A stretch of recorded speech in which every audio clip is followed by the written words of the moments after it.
Good morning.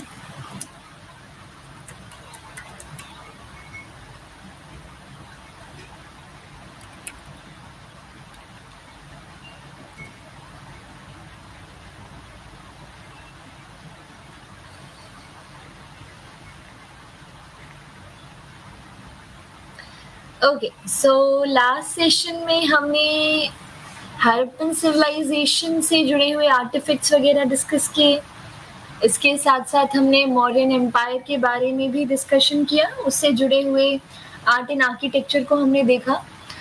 So yes, मैं बिल्कुल ठीक हूँ अनुराग, आप सभी कैसे हैं? सो मैंने आपको एक होमवर्क दिया था, आई होप यू रिमेंबर।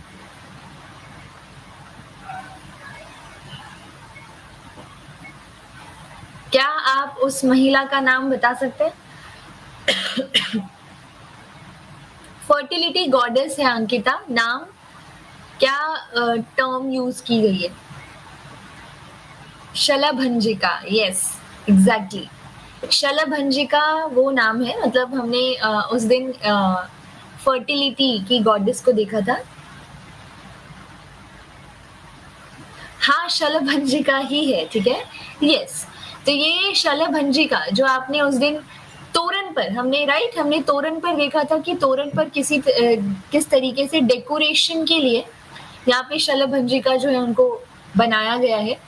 सो वो शलभंजिका है एंड वो बहुत ही ज़्यादा इम्पोर्टेंस रखती हैं, फर्टिलिटी की गॉडेस हैं, इसीलिए उनको आप उसमें बने हुए देखेंगे। ओके, इसके साथ साथ अगर आपने वो चैप्टर पढ़ा ही है तो आप मुझे एक और आंसर दे सकते हैं। हमने तोरण पर डिस्कशन किया था, एग्जैक्टली बिल्कुल, जिनका टच जो है वो ट्रीज एंड फ्लावर्स को ब्लूम होने पर मजबूर कर देता है। बिल्कुल सही, वो सब हमने डिस्कस किया है। यहाँ पे आपने अगर वो चैप्टर पढ़ लिया है तो एक छोटा सा क्वेश्चन और है मेरा, अगर आपने पढ़ा है तो। यहाँ पे जैसे हमने बात की थी, जो ये तोरण है, इस तोरण में जातक स्टोरीज दिखाई गई है, राइट? तो सांची का स्तूप जो है उसमें जो तोरण है उसमें एक पर्टिकुलर जातक स्टोरी दिखाई है, उसका नाम पढ़ा आपने उस चैप्टर में?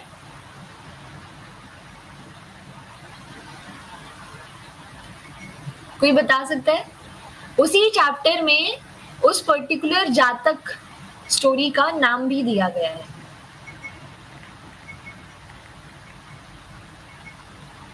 कोई गेस कर सकता है क्या है, कौन सी जातक है वो, जो कि सांची के स्तूप के तोरण पे दर्शाई गई है?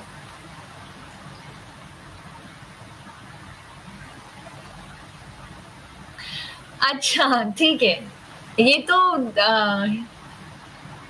तो गलत किया, वैसे चैप्टर पढ़ने को बोला था, राइट? चलिए कोई बात नहीं, विसार जातक, ठीक है, विसार जातक याद रखिएगा। आई होप आप लोगों ने ये पढ़ा हो, जिन्होंने भी वो चैप्टर पढ़ा है उन्होंने ये चीज देखी होगी, विसार जातक है वो। ओके, तो इसको याद रखिएगा।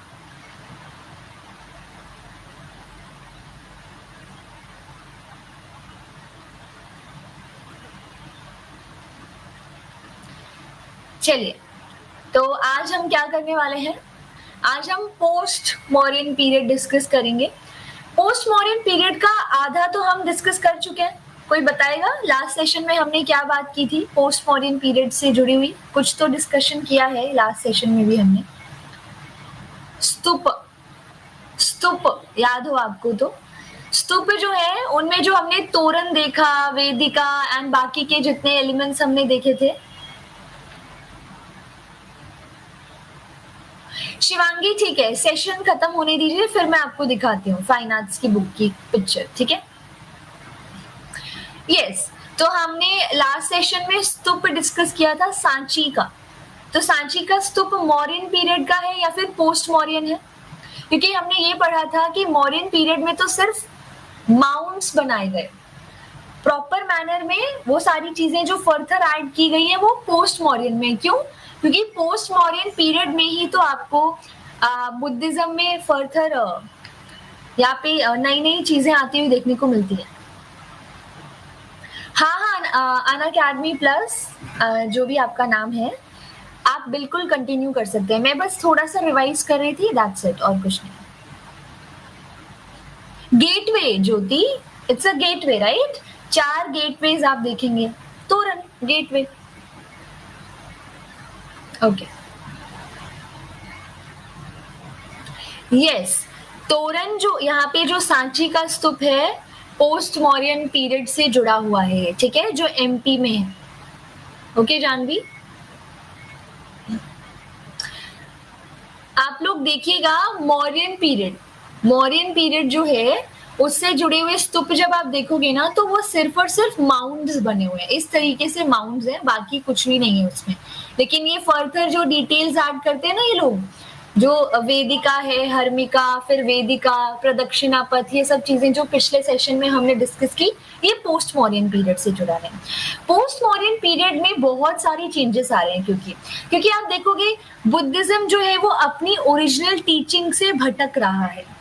ओरिजिनल टीचिंग्स की अगर हम बात करते हैं तो ओरिजिनल टीचिंग्स में क्या है? ओरिजिनल टीचिंग्स में तो ये कहा गया है कि गौतम बुद्ध आम इंसान की ही तरह थे और उन्हें निर्वाण मिला सेल्फ एफर्ट्स के जरिए। तो अगर वो सेल्फ एफर्ट्स कोई भी लगाता है तो वो निर्वाण तक पहुंच सकता है, मतलब मोक्ष तक पहुंचने का कोई भी जरिया अगर है तो वो आपको अपने एफर्ट्स लगाने होंगे, उसी के थ्रू आप ऐसा कर सकते हैं। लेकिन पोस्ट मौर्यन पीरियड जो रहा है, जिसमें आप शाक, कुशान्स, यहाँ पे पर्थियान्स, इन सबको जब आप आते हुए देखते हो, इंडो ग्रीक्स को जब आप भारत में इन्वेड करते हुए देखोगे, तो ये अपने साथ बहुत सारी चीजें लेकर आ रहे हैं। इसके साथ साथ कुशान्स का पीरियड ऐसा है जब आपको महायान बुद्धिज्म आता हुआ देखने को मिलेगा, जो कहता है कि गौतम बुद्ध भगवान थे एंड उनकी पूजा करने से भी मोक्ष प्राप्त किया जा सकता है, क्योंकि उनकी वर्शिप करने से वो खुश हो जाएंगे और हमें मोक्ष का रास्ता दिखाएंगे। ये सब चीजें इस पर्टिकुलर पीरियड में हो रही हैं। तो ऑब्वियस है आर्किटेक्चर और स्कल्पचर्स में भी वो चीजें आपको देखने को मिलेंगी। अब तक आपने गौतम बुद्ध की मूर्तियां नहीं देखी, अब आप उनकी मूर्तियां देखोगे। उनके लाइफ से जुड़े हुए जितने इवेंट्स हैं उनको सिंबलाइज किया गया इस पीरियड में। उनके जन्म को यहाँ पे लोटस से दिखाया जा रहा है। उनके बाकी मतलब वो जिस तरीके से घर को छोड़कर चले जाते हैं घोड़े के ऊपर, महाभिनिष्क्रमण, उसको एक घोड़े से दिखाया जा रहा है। उनके फर्स्ट सर्मन को पीपल के पेड़ से दिखाया जा रहा है, तो सिंबलाइज किया गया, ठीक है। ये सब चीजें आप देखेंगे। अब यहाँ पे इंडो ग्रीक्स आए हैं भारत, एंड ये इंडो ग्रीक्स अपने साथ क्या लेकर आ रहे हैं? ऐसी क्या चीज है जो इंडो ग्रीक्स अपने साथ लेके आ रहे हैं? कोई गेस कर सकता है? कोई बताएगा? यहाँ पे इंडो ग्रीक्स भारत में इन्वेड करते हैं मौर्यन पीरियड के बाद, ठीक है। तो ये लोग क्या लेकर आ रहे हैं एक्चुअल में?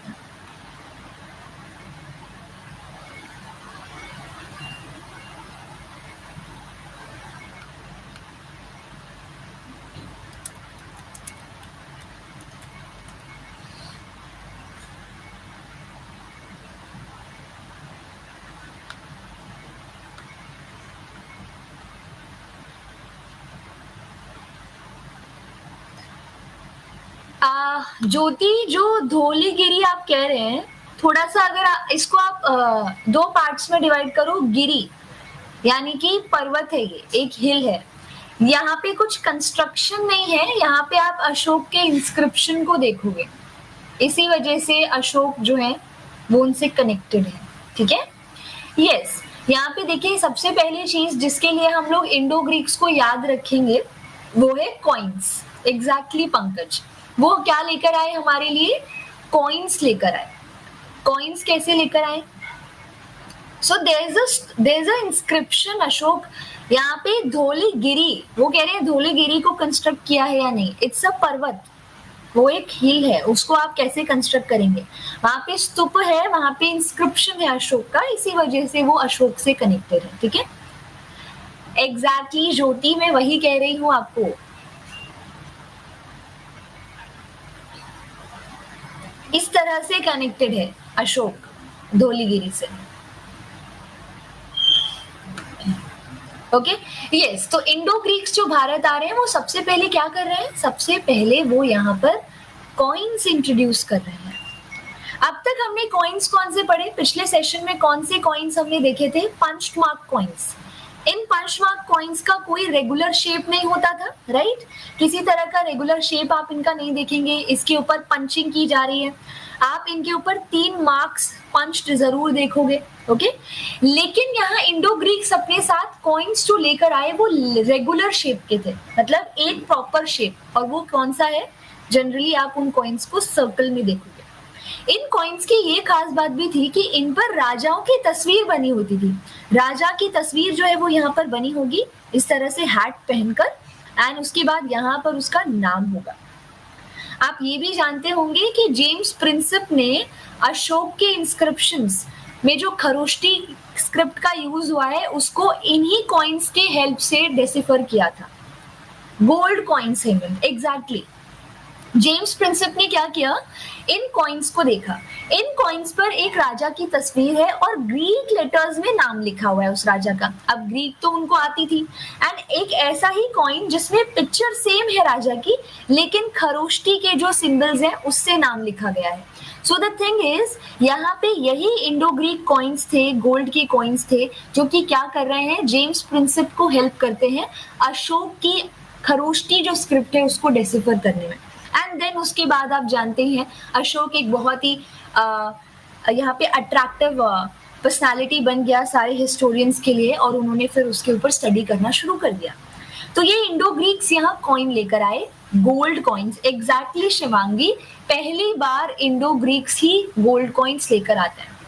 क्लास 6 की एनसीईआरटी कुशान्स के बारे में बात करती है, गुप्तास के बारे में बात करती है, बट नोट करने वाली बात यह है कि गोल्ड कॉइन्स इंडो ग्रीक्स ने इंट्रोड्यूस करवाए। गोल्ड कॉइन्स सबसे ज्यादा सर्कुलेशन में कुशान्स के टाइम पर थे, और प्योरिटी गोल्ड कॉइन्स की सबसे ज्यादा गुप्तास के टाइम में थी। तो ये चीज यहाँ पर आप होते हुए देखेंगे, ठीक है।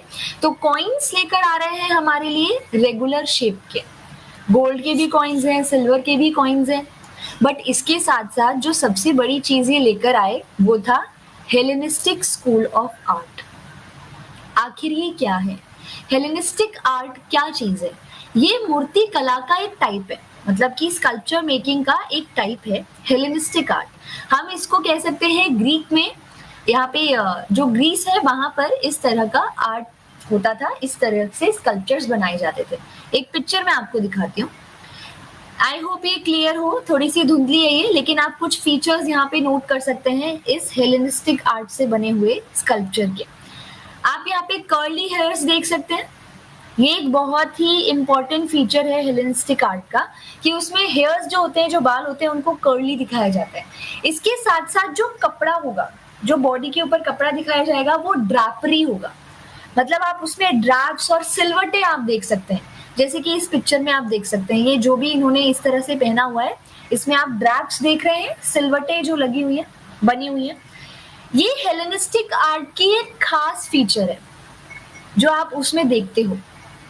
एंड जब इंडो ग्रीक्स भारत आते हैं, ग्रीक्स भारत आते हैं और वो इंडियन कल्चर के साथ इंटरमिक्स होते हैं, इंडो ग्रीक बनते हैं फाइनली, तब आप यहाँ देखते हैं कि यहाँ के जो स्कल्पचर्स बनाने वाले क्राफ्ट्समैन थे वो भी इस आर्ट से इन्फ्लुएंस्ड हुए। और एक नया स्कूल ऑफ आर्ट जो आपको इंडिया में देखने को मिलेगा वो है Gandhar school of art. Gandhar school of art में हेलेनिस्टिक स्कूल ऑफ आर्ट के ही बहुत सारे फीचर्स आपको देखने को मिलते हैं। यहाँ पे आप कंपेयर कर सकते हैं, इवन आप यहाँ क्लियरली देख सकते हैं, यहाँ पे भी गौतम बुद्ध की जो हेयर्स हैं वो काफी कर्ली दिखाए गए हैं। इसके साथ साथ यहाँ पे जो आप ये कपड़ा दिख रहे हैं, ये भी आप ड्रापरी देख सकते हैं, कितने सारे ड्राप्स आपको यहाँ देखने को मिल रहे हैं। तो ये हेलेनिस्टिक स्कूल ऑफ आर्ट के इन्फ्लुएंस में आकर ही यहाँ पर इस तरह के फीचर्स आप देख सकते हैं, ठीक है। जब महायान बुद्धिज्म सामने आया कुशान्स के टाइम पर, तो गौतम बुद्ध की मूर्तियां बनाई जाने लगी और उनकी पूजा की जाने लगी। तो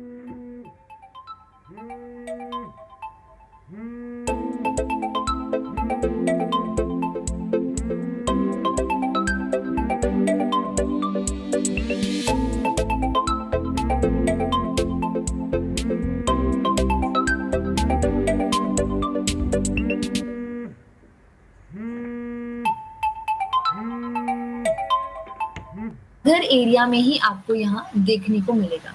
गांधर स्कूल ऑफ में खास बात क्या है, इसमें रॉ मटेरियल कौन सा यूज हो रहा है, यहाँ पे जो चीजें बनाई जा रही है उसमें आप देख सकते हैं ब्लूइश ग्रे कलर के यहाँ पे स्टोन्स जो है उनका इस्तेमाल किया जा रहा है गांधर स्कूल ऑफ आर्ट। ठीक है, तो Gandhar school of art Gandhar area में ही आपको यहाँ देखने को मिलेगा। गांधर स्कूल ऑफ आर्ट में आप यहाँ अगर थोड़ा सा इनकी बॉडी को देखोगे तो बहुत ही सटल जो बॉडी है वो दिखाई गई है। इतना ज्यादा आप उसमें हम कह सकते हैं फेस के ऊपर भी एक तरह की शांति है। आईज जो है उन पर अगर आप ध्यान दोगे तो वो हाफ ड्रॉपिंग आईज है, मतलब कि मेडिटेशन में, ध्यान निंद्रा में उनको दिखाया गया है यहाँ पे आईज अगर आप देखोगे। इसके साथ साथ थर्ड आई जो है वो भी यहाँ पर दिखाई गई है। तो गांधर स्कूल ऑफ आर्ट में ये कुछ फीचर्स थे जो कि इससे जुड़े हुए हैं। वहीं इसी के कंटेम्प्ररी कुशांस के ही टाइम पर इसी गांधर स्कूल ऑफ आर्ट के कंटेम्प्ररी आपको एक और स्कूल ऑफ आर्ट देखने को मिलेगा एंड वो है Mathura school of art. Mathura जो है वो हेलेनिस्टिक आर्ट के इन्फ्लुएंस से बाहर रहा है, इसी वजह से उसके ऊपर आपको इतना असर नहीं देखने को मिलेगा। ठीक है, तो वहां के जो स्कल्पचर्स हैं उसके फीचर्स काफी अलग है इस गांधर स्कूल ऑफ आर्ट के स्कल्पचर से। जैसे आप डिफरेंस बता सकते हैं, क्या डिफरेंस है दोनों में? पीछे जो आपने स्कल्पचर देखा और यहाँ पे जो आप स्कल्पचर्स देख सकते हैं, इसमें आपको मस्कुलिन बॉडी देखने को मिलेगी, है ना। यहाँ पे बॉडी आप देखिए एकदम स्ट्रॉन्ग मस्कुलिन बॉडी जो है वो दिखाई गई है एंड वहां पे वो बिल्कुल शांति से इस तरीके से खड़े हैं, एकदम सटल बॉडी। यहाँ पे आपको वो ध्यान निंद्रा में या हाफ ड्रॉपिंग आईज उनकी नहीं देखने को मिलेगी, आईज ओपन ही आपको देखने को मिलेगी। हेयर्स जो है वो भी आप कर्ली नहीं देख सकते हैं। यहाँ पे कपड़ा इधर पे लगाया गया है लेकिन उसमें उतने ड्रैप्स नहीं दिखाए गए हैं जितने कि आप हेलेनिस्टिक स्कूल ऑफ आर्ट से इन्फ्लुएंस्ड गांधर आर्ट में देख सकते हैं। Smiley face, okay nice, smiley face आपको यहाँ पे हैपनिंग सा फेस आपको यहाँ दिख रहा है। ठीक है, इसके साथ साथ हैलो देखो आप, पीछे हैलो दिख रहा है आपको, ये रहा।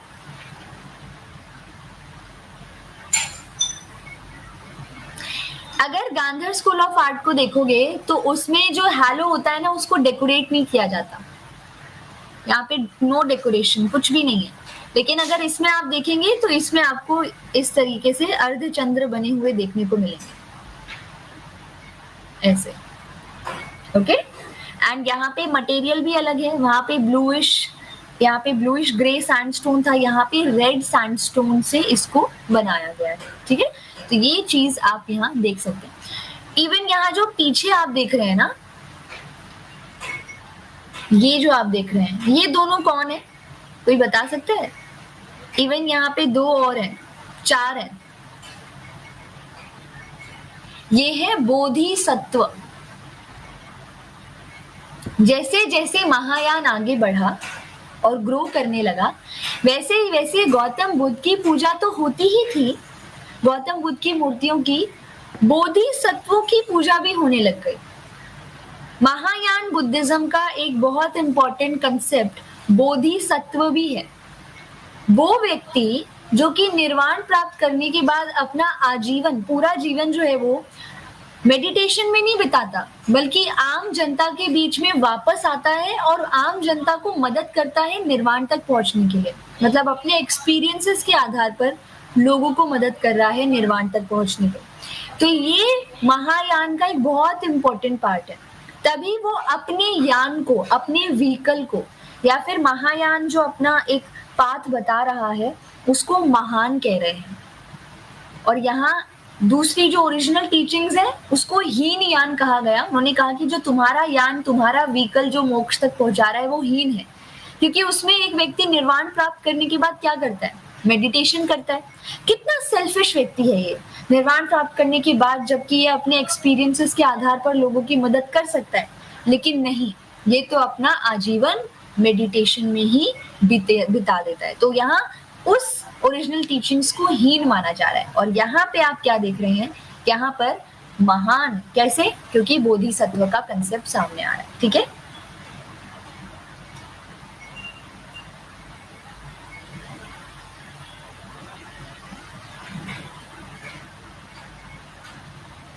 नीचे एनिमल्स है, एग्जैक्टली नीचे आपको यहाँ पे एनिमल्स देखने को मिलेंगे। अभिषेक क्या कह रहे हैं आप? चित्तीदार लाल बलुआ, ये रेड सैंडस्टोन को कह रहे हैं, ठीक है। बलुआ बालू आपने सुना होगा, बालू मिट्टी सुना है? तो वहां से वो बलुआ वर्ड एक तरह से आता है, ठीक है। रेड सैंडस्टोन जो है उसको यहाँ पे यूज किया गया है for making these sculptures, okay. And ये कौन कौन है यहाँ पे आप कौन देख रहे हैं? ये बोधिसत्व है।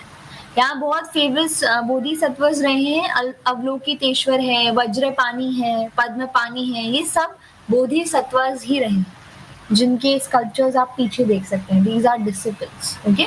एंड काफी masculine body as compare to the पीछे वाले, ठीक है। स्पॉटेड रेड सैंडस्टोन जो आप कह रहे हैं यहाँ पे अभिषेक, वही चीज यहाँ भी लिखी हुई है, ठीक है। सो इस तरीके से आप डिफरेंसेस देख सकते हैं दोनों में। अब थोड़ा सा डिफरेंसेस को हम मार्क कर लेते हैं। ये सेशन बहुत छोटा ही है, इतना ज्यादा बड़ा सेशन नहीं है। हम यहाँ पे Gandhar and Mathura school of art ही डिस्कस करेंगे और थोड़ा सा हम कुशांस के बारे में और चीजें जानेंगे।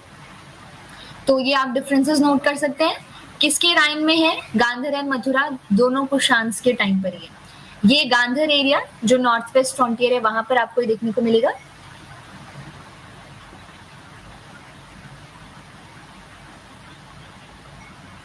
नहीं नहीं नहीं नहीं, दोनों ही स्कूल ऑफ आर्ट महायान से जुड़े हुए हैं। Shashank, Mathura school of art जो है, देखिए the thing is Shashank, Gandhar school of art Kushans के द्वारा नहीं लाया गया है, या मथुरा स्कूल ऑफ आर्ट भी कुशांस के द्वारा नहीं लाया गया। देखो कैसे, एक चीज मैं आपको बताती हूँ, what does it mean, school of art का क्या मतलब है, ठीक है। ऐसा नहीं है कि कोई स्कूल बना रहे हैं या फिर हम यहाँ ऑर्डर दे रहे हैं कि आपको इस तरीके से मूर्तियां बनानी है, नो। हम कह रहे हैं, हम बात कर रहे हैं एक प्रचलित, एक पॉपुलर टाइप के स्कल्पचर मेकिंग टेक्निक की जो कुशांस के टाइम में थी, ठीक है। एंड गांधर एरिया में जो स्कल्पचर बनाने की, no no it's not a university, ऐसा कुछ नहीं है, यूनिवर्सिटी या स्कूल कॉलेज जैसा कुछ नहीं है। स्कूल वर्ड किस लिए यूज होता है? एक तरह का एसोसिएशन, ठीक है, एक ग्रुप हम कह सकते हैं, लोग जहाँ पे इकट्ठा हो जाए, गैदरिंग, स्कूल, ठीक है। एंड स्कूल के अपने फीचर्स होते हैं, वो अभी जो स्कूल वर्ड यूज करते हैं उसको आप हटा दीजिए, ठीक है। घराने वर्ड सुना होगा आपने, घराना, कितने लर्नर्स ने सुना है घराना वर्ड? घराना में क्या होता है? जैसे मान लीजिए मैं कथक की बात करती हूँ, ठीक है, देखो कथक है, अब यही कथक जो है इसके अलग अलग घरानाज हैं। घरानाज मतलब कि स्कूल्स, ओके। जैसे कि यहाँ पे मान लीजिए, यहाँ पे लखनऊ घराना हो गया, यहाँ पे जयपुर घराना हो गया। करते तो वो कथक ही है ना, परफॉर्म क्या करते हैं? वो कथक ही परफॉर्म करते हैं, लेकिन हर घराना के अपने कुछ एलिमेंट्स उन्होंने ऐड किए हैं। बेस है कथक, लेकिन हर एक व्यक्ति सामने आया, उसने कुछ और नए एलिमेंट्स उसमें ऐड कर दिए और वो यहाँ पर एक अलग घराने के तौर पर आ गया, ओके। तो ऐसा ही बेस क्या है? मूर्ति बना रहे हैं सब, लेकिन कुछ एरियाज में मूर्ति जो है उनमें ऐसे फीचर्स हैं, कुछ एरियाज में वैसे फीचर्स हैं। तो सेम फीचर्स वालों को हमने एक कैटेगरी में डाल दिया, एक स्कूल में ऐड कर दिया, ठीक है। Is it clear now? School of art उस तरह से, कोई यूनिवर्सिटी वगैरह कुछ नहीं है यहाँ। हम बस ये बात कर रहे हैं कि कुशांस के टाइम में वो प्रचलित, वो पॉपुलर टेक्निक या तरीका कौन सा था जिसके जरिए स्कल्पचर्स बनाए जा रहे हैं, या फिर ऐसे कौन से फीचर्स उन स्कल्पचर्स में पाए जा रहे हैं।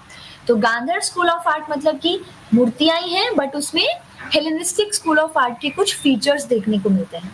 मथुरा स्कूल ऑफ आर्ट, तो अब आप मुझे ये बताओ, ये कोर्ट आर्ट में आएगा या पॉपुलर आर्ट में? नो, कुशांस नहीं ला रहे हैं ये, ठीक है। ये कोर्ट आर्ट नहीं है, ये पॉपुलर आर्ट है उस समय का। Is it clear? अभी तो कोई डाउट नहीं है, आई होप समझ रहे हैं ना आप? आपकी प्रजा में, आप राजा हैं, आपकी प्रजा में यहाँ पे लोग इस तरह का मतलब ऑब्वियसली इंडो ग्रीक्स आए थे, इंडो ग्रीक्स अपने साथ स्कल्पचर्स मतलब स्कल्पचर बनाने वाले भी लेकर आए, उनका इंडियन स्कल्पचर बनाने वालों से थोड़ा सा कांटेक्ट बना, एक दूसरे से कुछ ना कुछ सीखा एंड फिर अकल्चरेशन हुआ एंड देन यहाँ पे इस तरह के आर्ट सामने आ रहे हैं स्कल्पचर्स की फॉर्म में। ओके यस शशांक ये ट्रू है, कनिष्क जो है वो यहाँ पे महायान बुद्धिज्म को क्या करते हैं, महायान बुद्धिज्म को प्रमोट करते हैं, पैट्रनाइज करते हैं, वो दैट इज ट्रू। सो यहाँ किसके राइन में, कुशान्स के राइन में Mathura and Gandhara school of art देखने को मिलता है। ठीक है, यहाँ पे गांधार स्कूल ऑफ आर्ट में आप ग्रीक इन्फ्लुएंस में देख रहे हैं, इसमें कोई इन्फ्लुएंस नहीं है। रिलीजियस इन्फ्लुएंस अगर देखें तो बुद्धिज्म आप देख सकते हैं, हेलेनिस्टिक रियलिज्म का भी थोड़ा सा प्रभाव उसमें देख सकते हैं। हेलेनिस्टिक रियलिज्म मतलब क्या है, इट मीन्स यहाँ पे हेलेनिस्टिक स्कूल ऑफ आर्ट की एक खास बात ये होती है कि वो जो मूर्तियां हैं वो एक्चुअल में रियल, क्योंकि वो जो स्किन होती है ना, उनकी जो बॉडी होती है वो बहुत ही फ्लैशी दिखाई जाती है। ठीक है, कि वाकई में अगर आप उसको टच करोगी तो शायद वाकई में वो स्किन जो है वो टच हो, मतलब वो फील कर सको आप। तो इस तरीके से बहुत ही फ्लैशी वो उनकी बॉडी दिखाई जाती है, जिसकी वजह से वो रियल दिखते हैं। And generally Hellenistic school of art में जो आर्ट है या जो स्कल्पचर बनाए जा रहे हैं वो नैरेटिव टाइप के होते हैं, कोई ना कोई स्टोरी को दिखा रहे होते हैं वो। ओके, तो उसी चीज को आप गांधार स्कूल ऑफ आर्ट में देखेंगे। वही मथुरा स्कूल ऑफ आर्ट, उसमें हिंदुज्म भी देखेंगे आप, बुद्धिज्म भी, जैनिज्म भी, सेक्युलरिज्म मतलब कि किसी रिलीजन के अलावा ऐसे भी स्कल्पचर्स हैं जो किसी रिलीजन से नहीं जुड़े हुए। Okay, material used bluish grey sandstone, यहाँ पे स्पॉटेड रेड सैंडस्टोन है। इसके साथ साथ फीचर्स जो अभी हमने डिस्कस किए हैं, गांधार स्कूल ऑफ आर्ट में गौतम बुद्ध स्पिरिचुअल दिख रहे हैं, सैड मतलब सटल सा फेस है, कुछ ज्यादा एक्सप्रेशंस नहीं है, बियर्डेड बुद्धा भी आपको कुछ देखने को मिलेंगे। ऑर्नामेंटेशन नहीं किया गया, जैसे कि हैलो का एग्जाम्पल हमने देखा था जिसमें कुछ भी डेकोरेशन नहीं किया गया है। डिटेलिंग्स हैं, योगिक पोस्चर में आप देखेंगे वेवी हेयर्स यहाँ पे दिखाए गए हैं। ठीक है, वही मथुरा स्कूल ऑफ आर्ट में स्पिरिचुअल नहीं है, स्माइल कर रहे हैं, डिलाइटेड दिख रहे हैं, और उनका जो सर है उसको भी शेव किया गया है, शेव्ड हेड आप देखोगे, हेयर्स आप नहीं देखोगे। ठीक है,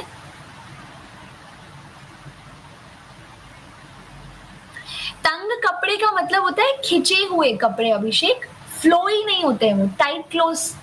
एग्जैक्टली शिवांगी, खिंचे हुए टाइट, मतलब आप वो फ्लोई फ्लोरल क्लोथ्स नहीं है वो। ठीक है, मतलब जैसे कि वेवी पैटर्न्स आपको कपड़ों में, ड्रैप्स आपको जो कपड़ों में गांधार स्कूल ऑफ आर्ट में देखने को मिल रहे हैं, क्योंकि वो लूजली दिखाए गए हैं। ठीक है, हाँ, ड्रैप्ड नहीं होते। इसके साथ साथ मस्कुलैरिटी जैसे आप देख सकते हैं, ग्रेसफुल पोस्चर में है, पद्मासन में बैठे हैं, जो आप देख पाएंगे। पद्मासन में ऑब्वियसली पैर देख सकते हैं आप, पद्मासन में वो बैठे हुए हैं। इसके साथ साथ पीछे आपको मॉन्क्स देखने को मिलेंगे, पद्मपानी, वज्रपानी, हैलो भी है पीछे, डेकोरेट किया गया है। ठीक है, ये सब स्पिरिचुअल फीलिंग कैसे है यहाँ पे मथुरा वाले में, आप बताइए कैसे आपको स्पिरिचुअल फीलिंग इसमें दिख रही है। ये तो इसमें स्माइल करते हुए दिख रहे हैं। स्पिरिचुअल मीन्स वो व्यक्ति जो है उसको कुछ नहीं पता आसपास एंड वो मेडिटेशन में लीन है, वो वाली चीज तो आप गांधार स्कूल ऑफ आर्ट में देखते हैं, जैसे कि यहाँ पे गौतम बुद्ध को दिखाया गया है। हाफ ड्रॉपिंग आइज, मेडिटेशन में लीन। ठीक है, वज्र इज अ वेपन, एक्चुअली एक तरह का हथियार, अगर इसमें उन्होंने ले रखा है या नहीं आई डोंट नो। ठीक है, वज्र एक तरह का वेपन होता है। ओके, यस, तो ये चीज आप देखोगे। इसके साथ साथ कुछ मुद्राओं की बात की गई है। ये मुद्राएं हमें इतना डिटेल में जाने की जरूरत नहीं है, लेकिन आप देख सकते हैं अभय मुद्रा, यहाँ पे अभय मुद्रा।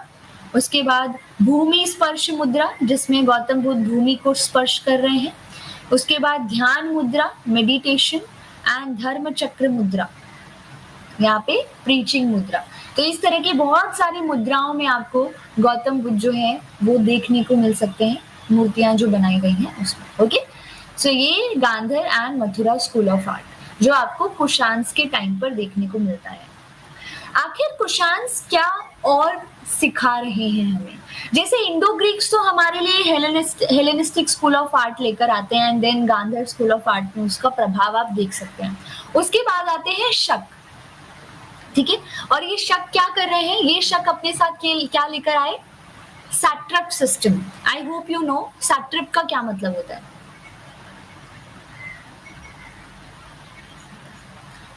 एक एम्पायर को छोटे छोटे सैट्रैप्स में डिवाइड करना और उन सैट्रैप्स के ऊपर एक एक लीडर को बैठाना जो उन सैट्रैप्स को एडमिनिस्टर करेगा। डिसेंट्रलाइजेशन ऑफ पावर्स किस तरह से की जाए और उन एरियाज को कैसे संभाला जाए, ये शक जो आए वो हमें सिखा कर रहे। उसके बाद आते हैं यहाँ पे कुशान्स, जो कि जिनके समय में आप ये पूरा प्रभाव देख सकते हो।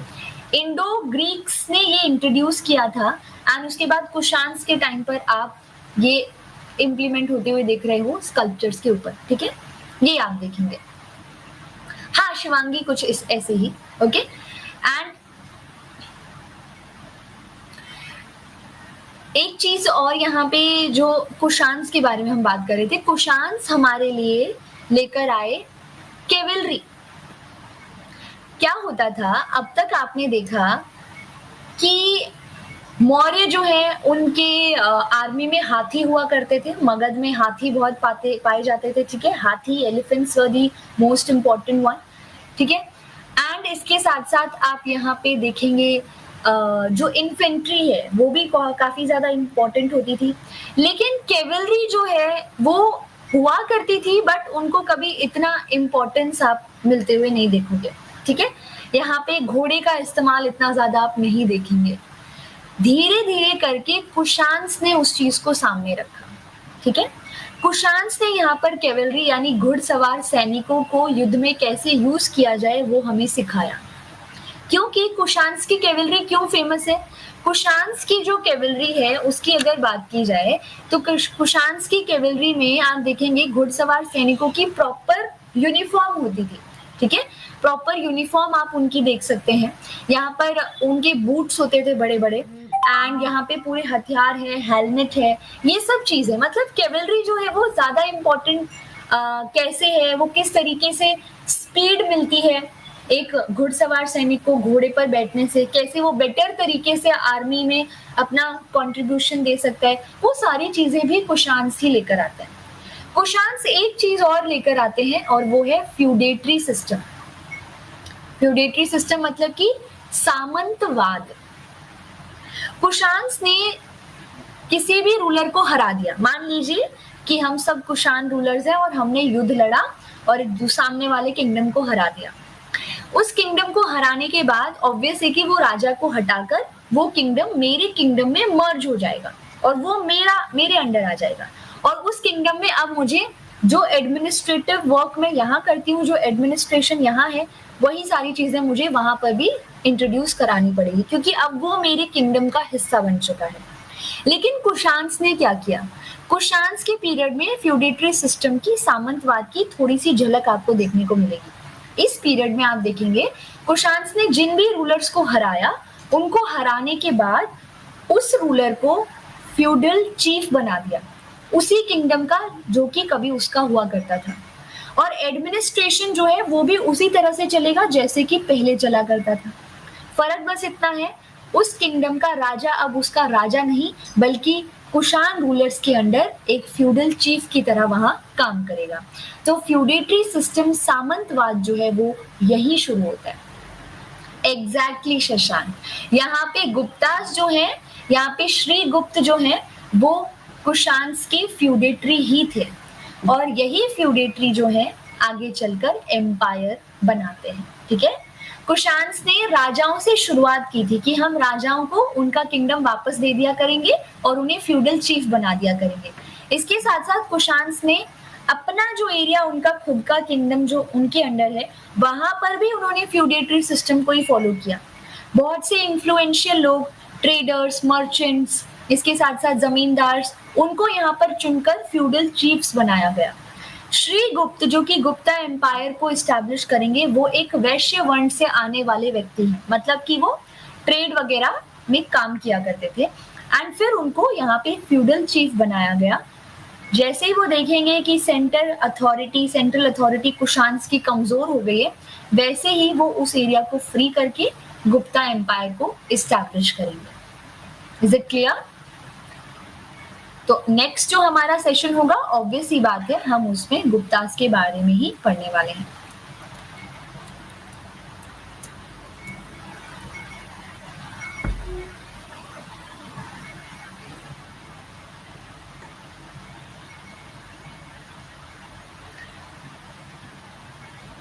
नहीं, रोमन एम्पायर नहीं। आपके जो भी डाउट्स है प्लीज, हाँ, अगर आपके कोई भी क्वेश्चन ऊपर रह गया है तो अभी आप नीचे ऐड कर सकते हैं।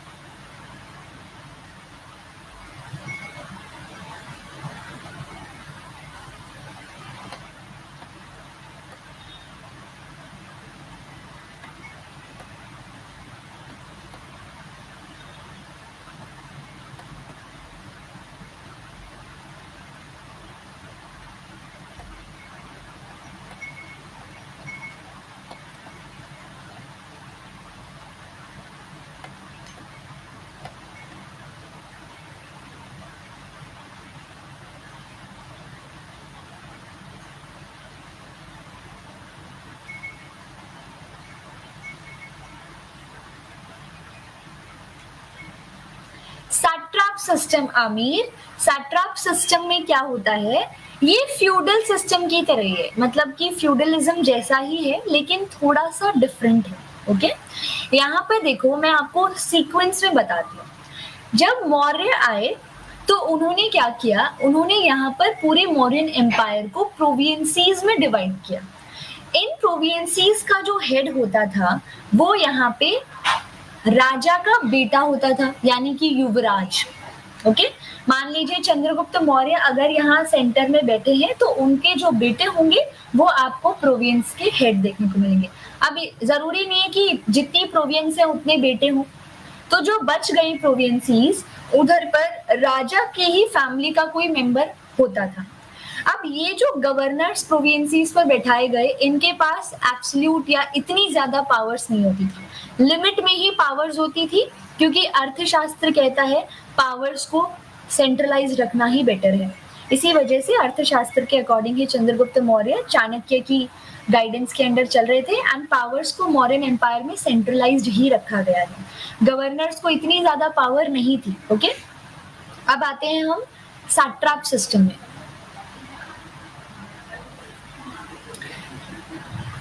सैट्रैप सिस्टम में जब हम आते हैं तो सैट्रैप सिस्टम क्या कर रहा है, सैट्रैप सिस्टम में यहाँ पे आपको कोई वो चीज नहीं देखने को मिलेगी, प्रोविंशियल लेवल पर है वो प्रोविंसीज ही, सैट्रैप मींस प्रोविंसीज ओनली, लेकिन उसके ऊपर आप ये नहीं देखोगे कि राजा का बेटा ही वहां पे सैट्रैप को एडमिनिस्टर करने के लिए संभाला जा रहा है। ठीक है, हाँ Nagesh, Amravati school of art अलग है, मैं अभी आपको बताऊंगी उसके बारे में, थोड़ी देर वेट कीजिए बस। ओके,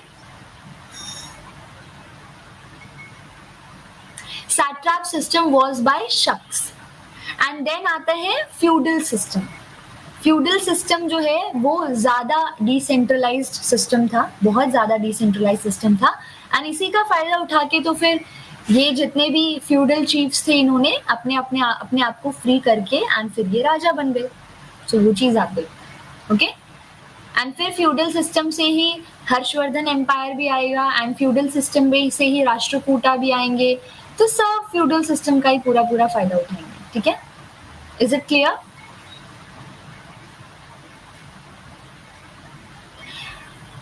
मस्कुलिन मीन्स किस तरीके से है शशांक, यहाँ पे जो बॉडी है ना उनकी, एक होती है बहुत ही सटल, जैसे कि आप इसमें देखिए, आप इसमें देख सकते हैं, ऐसा नहीं है कि उन्हें कमजोर दिखाया गया है, ठीक है, मसल्स है उनकी, लेकिन बॉडी आप देखो एकदम सटल है। यहां से आप इस चीज को देखिए, ये वाला जो पार्ट है। ओके, वहीं जब आप इसको देखते हो, इस वाली पिक्चर को देखते हैं या फिर जो पीछे हमने देखी, उसमें आप देखिए कितने ब्रॉड मैनर में इस तरीके से वो खड़े हैं। तो उस तरीके से हम कह रहे हैं कि वो मस्कुलैरिटी जो है वो शो हो रही है, okay, in Mathura school of art. हाँ, बिल्ट बॉडी आप देख सकते हैं, so that is the difference. हाँ, अनअकैडमी प्लस एमसीक्यूज में ऐड करूंगी, डोंट वरी। कोई और क्वेश्चन है आप में से किसी का? ये पार्ट समझ आ रहा है? हम एंशिएंट हिस्ट्री के कौन से फेज में है फिलहाल? कुशांस पर है। नेक्स्ट सेशन में हम लोग गुप्ता पीरियड में चले जाएंगे, ठीक है? अभी फिलहाल हम कुशांस पर हैं। ओके, सो अब थोड़ा सा डिस्कशन करते हैं अमरावती के बारे में, अमरावती स्कूल ऑफ आर्ट, ठीक है? Amravati school of art is about, वो भी स्कल्पचर के ही बारे में है। ओके, ये थोड़ा सा क्लियर डिफरेंस है यहाँ पे, ओके? मथुरा एंड ये गांधर स्कूल ऑफ आर्ट है। क्लियरली आप देख पा रहे हैं कितना ड्रैपरी, क्लोथ कितनी लूज, वो जो कपड़ा इस तरह से लगाया गया है वो कितना लूज आप देख सकते हैं, ठीक है? यहाँ पे थोड़ा सा टाइट, तंग कपड़ा आप यहाँ देखेंगे, ओके? यस, सो ये एक डिफरेंस है। अब थोड़ा सा अमरावती, लेफ्ट वन कौन सा वाला, मेरी साइड से या आपकी साइड से? ओके, ये वाला मथुरा है, मैं लिख देती हूँ, and this one is Gandhar, okay? Yes, okay, so Amravati के बारे में थोड़ा सा डिस्कशन करते हैं। पहली बात तो अमरावती कहाँ है?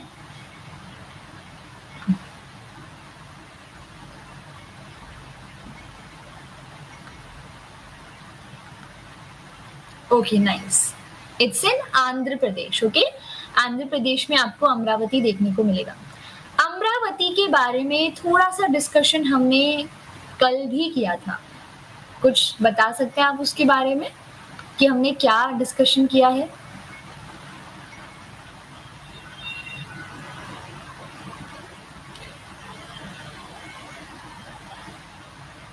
अमरावती के स्तूप के बारे में हमने पढ़ा था, महाचैत्य के बारे में हमने पढ़ा था। आई होप यू रिमेम्बर, जिसकी हालत जो है अब वैसी नहीं जैसे कि पहले हुआ करती थी, ठीक है?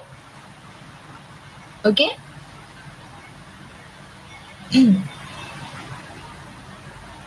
कंपैरेटिवली लो, शशांक, कंपैरेटिवली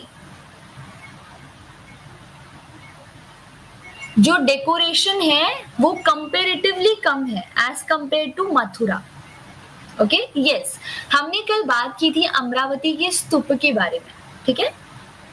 स्तूप जैसा वो दिखता नहीं है, उसकी हालत काफी ज्यादा खराब हो गई है, बिल्कुल करेक्ट। अब यहाँ पे हम अमरावती में बुद्धिज्म का, महायान बुद्धिज्म का भी इन्फ्लुएंस एक तरह से देख सकते हैं।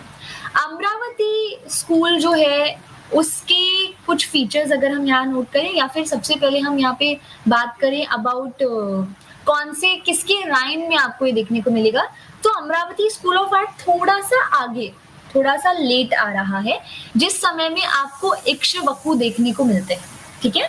यानी कि आप देखेंगे जब मौर्यन एम्पायर नॉर्थ में डिक्लाइन होता है तो कुशांस आते हैं, शक आते हैं, कण्व आते हैं, ठीक है? यहाँ पे शुंगा वंश भी आता है, उसके बाद फिर आपको यहाँ गुप्ताज आते हुए देखने को मिलेंगे। लेकिन वहीं जब हम दक्कन में बात करते हैं, मौर्य जो है उनके जाने के बाद, तो सतवाहन आते हैं, ठीक है? एंड सतवाहन जो है जब वो डिक्लाइन करेंगे तो सतवाहन का जो दक्कन वाला जो एरिया उन्होंने उनके कंट्रोल में था, उसका ईस्टर्न पोर्शन, वहां पे इक्ष्वाकु उनकी जगह आते हैं, ठीक है? तो इक्ष्वाकु के टाइम पर यहाँ पे आपको आंध्र में अमरावती स्कूल ऑफ आर्ट एक तरह से देखने को मिलेगा। सबसे पहले यहाँ पे क्या क्या चीजें आपको देखने को मिलती है अमरावती स्कूल ऑफ आर्ट में।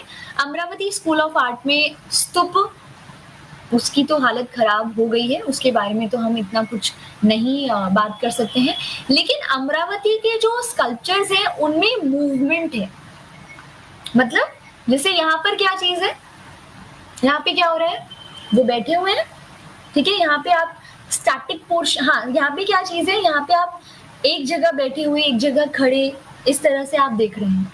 लेकिन अमरावती के जो यहाँ पे स्कल्पचर्स हैं उनमें मूवमेंट आपको देखने को मिलेगा, ठीक है? एक बार मैं आपको बता देती हूँ क्या क्या चीजें, देन फिर मैं आपको उसकी पिक्चर दिखाऊंगी, ओके?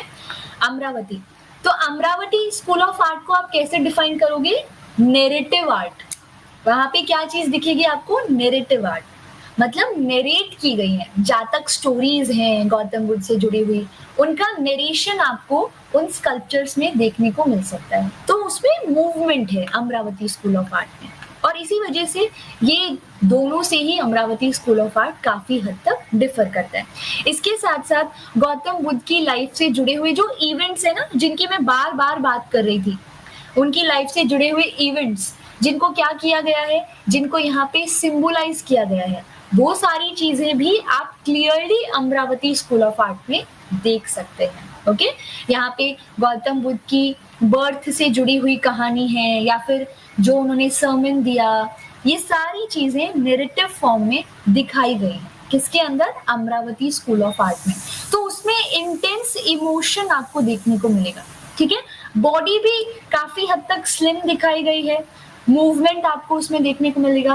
काफी स्कल्पचर्स में आप त्रिभंग पोस्चर में यहाँ पे देख सकते हैं, जो भी स्कल्पचर है वो मैक्सिमम आप त्रिभंग पोस्चर में भी देखोगे। ठीक है, एंड जब हम बात कर रहे हैं यहाँ पे अमरावती स्कूल ऑफ आर्ट की, तो आप उसको भी किसी रिलीजन से नहीं जोड़ सकते, ऐसा नहीं कर सकते आप। यहाँ पे आप बुद्धिज्म से सिर्फ उसे कनेक्ट नहीं कर सकते हैं, बल्कि आप उसको हर रिलीजन से जुड़ा हुआ देखोगे। हर रिलीजन से जुड़ी हुई आपको यहाँ पे स्कल्पचर्स जो है वो अमरावती स्कूल ऑफ आर्ट में देखने को मिलते हैं। ठीक है, ये चीज आप यहाँ देखेंगे। Okay, is it clear? बाद में यही जो आर्ट फॉर्म है, ये बाद में चलकर जब पल्लवाज आएंगे एंड लेटर चोल जब आएंगे, वो इसको फर्दर प्रमोट करेंगे, and then you will find Amaravati school of art कैसे ग्रो करता है। यस, त्रिभंग पोस्चर आपने देखा होगा। त्रिभंग पोस्चर में लॉर्ड कृष्णा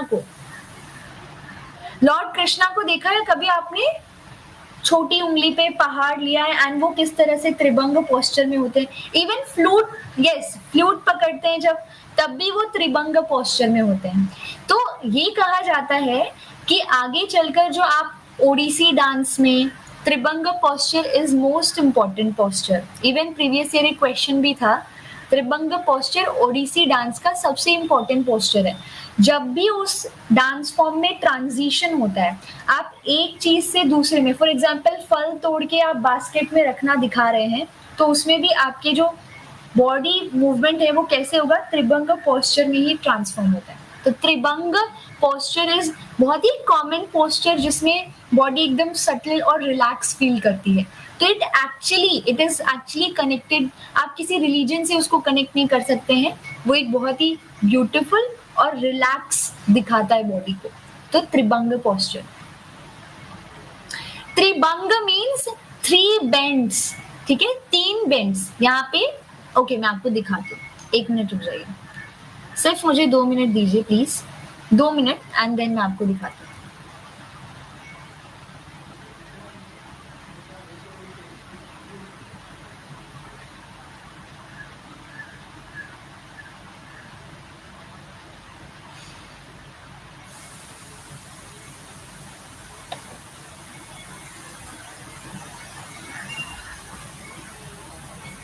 मैं पिक्चर दिखा देती हूँ आपको,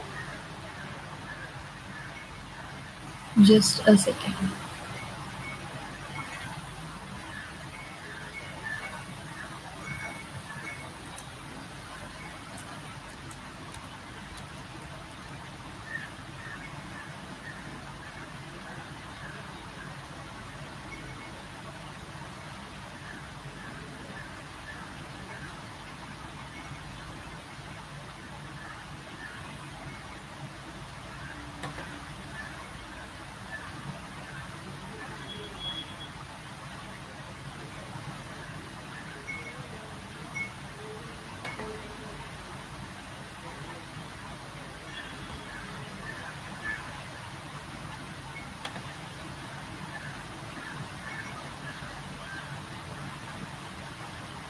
ओके नाइस, अब मैं ऐड कर देती हूँ।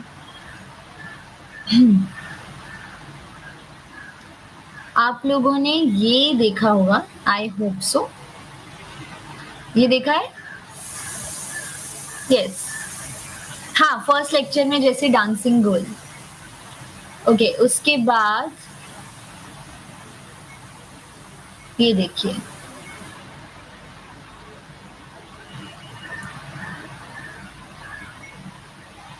One two three. इसके साथ जो ओडिसी है उसमें भी ये बहुत ही इम्पोर्टेंट पोस्चर के तौर पर है। देखिए, ये देखिए, ओके, ये त्रिभंग पोस्चर है। Okay, is it clear now? तो बहुत सारे स्कल्पचर्स आपको ऐसे ही रिलैक्स्ड फॉर्म में त्रिभंग पोस्चर में देखने को मिलेंगे। ठीक है, तो ये आप यहाँ पे देख सकते हैं। गांधर, मथुरा, अमरावती। अमरावती में आप देख सकते हैं स्टोरीज हैं, इसमें नैरेटिव आर्ट है ये Amaravati school of art. Okay, so this is the difference तीनों में। Is it clear to all of you? कोई और क्वेश्चन आप में से किसी का जो इससे जुड़ा हो?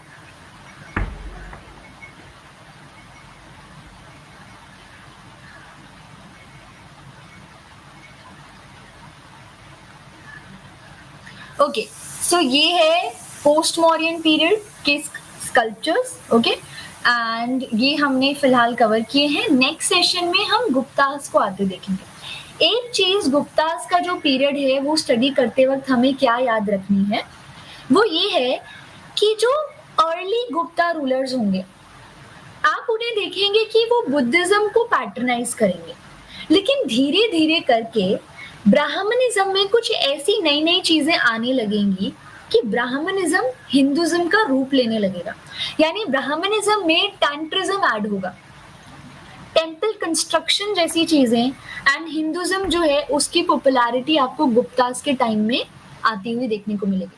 अर्ली रूलर्स बुद्धिज्म, जैनिज्म को पैटर्नाइज कर रहे हैं, और लेटर रूलर्स जो है वो हिंदुज्म को पैटर्नाइज करते हुए देखने को मिलेगी। यानी गुप्तास का पीरियड बहुत इंटरेस्टिंग पीरियड है, जिसमें बुद्धिज्म और जैनिज्म से जुड़ा आर्ट एंड आर्किटेक्चर भी मिलेगा, एंड हिंदुज्म से जुड़ा हुआ भी प्रिमिटिव आर्किटेक्चर शुरुआती समय का। शुरुआत में आज के जैसे टेम्पल्स दिखते हैं वैसे टेम्पल्स नहीं हुआ करते थे, बहुत ही सिंपल टेम्पल्स। 5 फेजेस हैं टेम्पल्स का जो कंस्ट्रक्शन है वो इवॉल्व होगा, तो उसकी शुरुआत के 5 फेजेस गुप्तास के पीरियड के ही हैं। ओके, तो कल हम उसको डिस्कस करेंगे। सो ये था हमारा आज का सेशन, एंड आई होप आप लोगों ने एंशिएंट हिस्ट्री पढ़ी तो नहीं है, लेकिन इस पर्टिकुलर कोर्स के थ्रू एटलीस्ट आप उस क्रोनोलॉजी को समझ पा रहे होंगे। बुक से क्या पढ़ना है? बुक से फिलहाल कुछ नहीं पढ़ना, आज के लिए कोई होमवर्क नहीं है। ओके, बुक की पिक, ठीक है, आप मुझे सिर्फ 1 मिनट दीजिए, मैं थोड़ा ऑफलाइन जाऊंगी and I have to bring that book, तब मैं आपको दिखाती हूँ। सिर्फ 1 मिनट शिवांगी, ठीक है? हाँ, मैं दिखाती हूँ, जस्ट अ सेकेंड।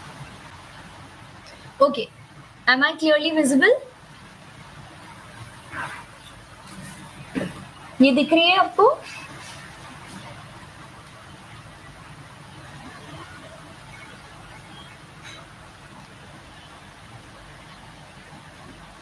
ठीक है, ये इसका कवर पेज है, एंड ये बहुत ही अच्छी बुक है। एक्चुअल में ये सिर्फ इंडो इस्लामिक आर्किटेक्चर तक ही है, लेकिन उसके बाद का पार्ट हम लोग CCERT की वेबसाइट से कंप्लीट करेंगे। ठीक है,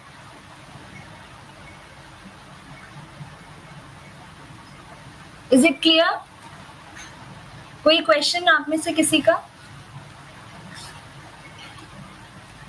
इवन आज आप पोस्ट मॉडर्न पीरियड कवर कर सकते हैं। ठीक है, लेकिन पोस्ट मॉडर्न पीरियड का जो चैप्टर है उसमें केव्स भी दी गई हैं, और केव्स अभी हमने डिस्कस की नहीं है, केव्स हम लोग बाद में डिस्कस करने वाले हैं। सो लेकिन आप पेज 30 एंड 31 कर सकते हैं। ठीक है, जिसमें Gandhar, Mathura and Amaravati school of art दिया हुआ। इंडिया स्ट्रगल, जी हाँ अर्पण, बिल्कुल आप इसे फॉलो कर सकते हैं। क्या आपका ऑप्शनल है हिस्ट्री अर्पण? ओके देन ठीक है, ऑप्शनल है तो फिर सही है। पॉलिटी का कोई educator,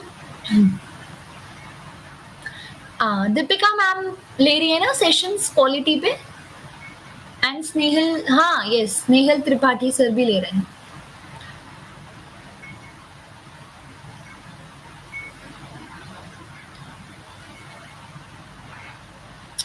it's your choice Jyoti Ranjan. The thing is कि रामचरण शर्मा सर की बुक जो है वो आपको वाकई में चीजें समझने में हेल्प करती हैं, ठीक है. इसीलिए मैं रामचरण शर्मा सर की बुक रेफर करती हूँ. अगर आपको बोरिंग लगता है ना, अगर आप नहीं समझ पा रहे हैं कि इस बुक को मैं कैसे कंप्लीट करूँ, उस बुक का एक एक चैप्टर का कोर्स मैंने अपनी प्रोफाइल पर बनाया है. और वो कोर्स सिर्फ आर.एस. शर्मा की बुक कवर नहीं कर रहा है, उसके में जो फैक्चुअल इंफॉर्मेशन ऐड की है वो मैंने तमिलनाडु बोर्ड की बुक से की है. उन कोर्सेज से बाहर आपको कुछ भी नहीं पढ़ना पड़ेगा, जो फ्री प्लेटफॉर्म पे मेरे रिकॉर्डेड सेशंस है, क्योंकि वो दोनों बुक्स को कंबाइन करके बने हैं.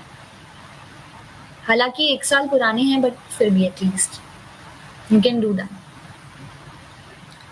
हाँ, अनअकैडमी प्लस लेट्स सी, देखते हैं अगर होता है तो. अभी जो दिखाई थी it's really good book Shashank, अगर आपका हिस्ट्री ऑप्शनल है, ठीक है. जो अभी बुक अर्पण ने दिखाई है, India struggle for independence, this is really nice.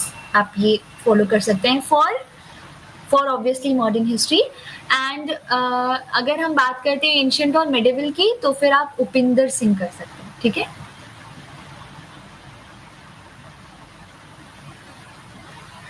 O yes, हाँ बिल्कुल अभिषेक, ठीक है.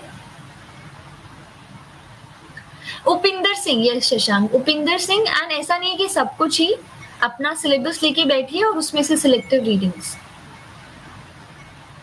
हाँ शिवांगी, इंडो इस्लामिक के बाद में मॉडर्न आर्किटेक्चर है या फिर इंडियन पेंटिंग्स, इसमें पेंटिंग्स है, ठीक है, इसमें पेंटिंग्स दिया है, बट इसमें सिर्फ एंशिएंट हिस्ट्री वाला पार्ट दिया हुआ है. बाकी मेडिवल टाइम्स में जो फर्दर चेंजेस आए हैं, नए नए तरह की paintings, Mughal paintings and all, वो सब कुछ इसमें नहीं है. तो ये सिर्फ एंशिएंट और शुरुआत का मेडिवल पार्ट जो है वो कवर करती है. उसके बाद जो है वो सारा का सारा हम कोर्स में करेंगे, तो आप कोर्स को फॉलो कीजिए एंड वो पार्ट आपका हो जाएगा, ठीक है. Is it clear? क्या हम अब सेशन ऑफ कर सकते हैं? फर्स्ट चैप्टर पढ़ना चाहते हो आप तो पढ़ सकते हो, it's your choice. First chapter नहीं, अभी प्री हिस्टोरिक रॉक पेंटिंग्स के बारे में हम लोग किसी दिन डाउट रिजॉल्विंग सेशन में करेंगे, क्योंकि वो बहुत ही छोटा सा पार्ट है, मुश्किल से 10 मिनट्स लगेंगे. आप सेकेंड चैप्टर रीड कर सकते हैं, आर्ट ऑफ इंडस वैली, और शायद third chapter which talks about modern period, and fourth chapter बात कर रहा है यहाँ पे पोस्ट मॉडर्न पीरियड की. पोस्ट मॉडर्न पीरियड में भी सिर्फ Gandhar and Mathura school of art. इसमें सारनाथ दिया हुआ है, बट सारनाथ हम लोग बाद में डिस्कस करेंगे कल, जब हम गुप्तास का पीरियड कवर कर रहे हैं, ठीक है. सो यस, चलिए ऑप्शनल करा दीजिए. ऑप्शनल के कोर्सेज हैं अर्पण, आप एक बार चेक कीजिए, एंड हो सकता है कि अपकमिंग मंथ्स में ऑप्शनल का आ जाए, ठीक है. अभी द थिंग इज कि ऑप्शनल कराने से पहले कंटेंट भी रेडी करना होता है, एंड कंटेंट के लिए थोड़ा सा टाइम लगता है. तो वो कंटेंट अगर रेडी हो जाता है तो फॉर श्योर मैं ऑप्शनल का कोर्स ले लूंगी, ठीक है. Okay then. हाँ शिवांगी, वर्ल्ड हिस्ट्री का कोर्स आ रहा है नवंबर में, 11 नवंबर, आप ज्वाइन कर सकते हैं.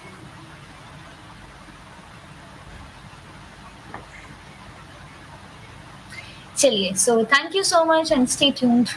कवर करेंगे नेक्स्ट सेशन में, ओके. एंड प्लीज रीड करते रहिए, पढ़ते रहिए. आप भी कुछ इंटरेस्टिंग फैक्ट्स मुझे बताएंगे तो फिर अच्छा होगा, ठीक है. इसी तरह से आर्ट एंड कल्चर का कोर्स हम लोग कंप्लीट कर लेंगे, okay. Then thank you, and please feedbacks देना ना भूलें.